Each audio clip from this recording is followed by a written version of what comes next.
আসানসোলের পর এবার আপনাদেরকে দেখাবো বাঁকুড়ার ছবি। একই জল ছবি, কিন্তু জল যন্ত্রণার ছবি বাঁকুড়াতেও আমরা দেখতে পাচ্ছি যে বাঁকুড়াতেও দুদিনের বৃষ্টিতে বিপর্যস্ত বাঁকুড়া। জলস্তর বৃদ্ধি গন্ধেশ্বরী নদীর, জলের তলায় মানকানালি কজওয়ে, যেটা জানা যাচ্ছে জলের তোড়ে আটকে পড়েছে ট্রাক, শতাধিক গ্রামের সঙ্গে যোগাযোগ বিচ্ছিন্ন।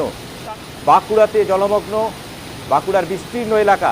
গত দুদিনের বৃষ্টিতে আমাদের সঙ্গে আমাদের প্রতিনিধি দেবাশিস মৌলিক রয়েছেন ফোন লাইনে। আমি দেবাশিসের সঙ্গে কথা বলবো। দেবাশিস, বিস্তারিত জানাও বাঁকুড়ার পরিস্থিতি সম্পর্কে।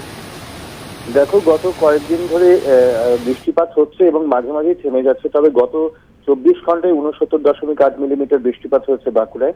এবং বাঁকুড়ার যে বৃষ্টিপাত, বাঁকুড়ার পাশাপাশি পুরুলিয়া জেলা যে ক্যাচমেন্ট এরিয়া এবং ঝাড়খণ্ড, সেখানকার জলস্তর বাড়তে থাকবে। তবে বাঁকুড়ার গন্ধেশ্বরী নদী, মুকুটমণিপুর, এই সমস্ত জায়গাগুলো জলস্তর বেড়ে যায় নদীগুলি।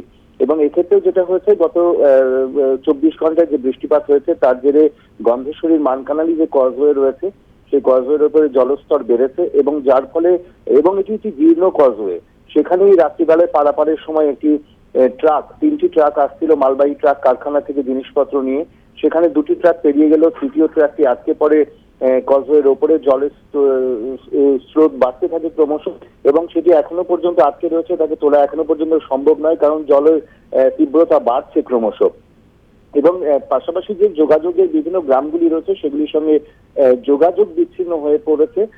বিগত প্রায় 1 দশকের বেশি সময় ধরে এই কজওয়ের অবস্থা জীর্ণ। সেখানে আগের সরকারও বারবার ধরে চেষ্টা করেছিল, কিন্তু সেক্ষেত্রে ফলপ্রসূ হয়নি, শুধু প্রতিশ্রুতি মিলেছে। কিন্তু এখন দেখার যে এখানকার দাবি মেনে যে সেতুটা তৈরি হয় কিনা। তবে এখনো পর্যন্ত বিপর্যস্ত অবস্থা রয়েছে। জেলার শুধুমাত্র গন্ধেশ্বরী নয়, অন্যান্য নদীগুলিরও জলস্তর বাড়ছে। তবে এখনো পর্যন্ত বন্যা পরিস্থিতি তৈরি হয়নি জেলায়। ধন্যবাদ দেবাশিস। আমাদের সঙ্গে আমাদের প্রতিনিধি দেবাশিস মৌলিক ছিলেন বাঁকুড়া থেকে।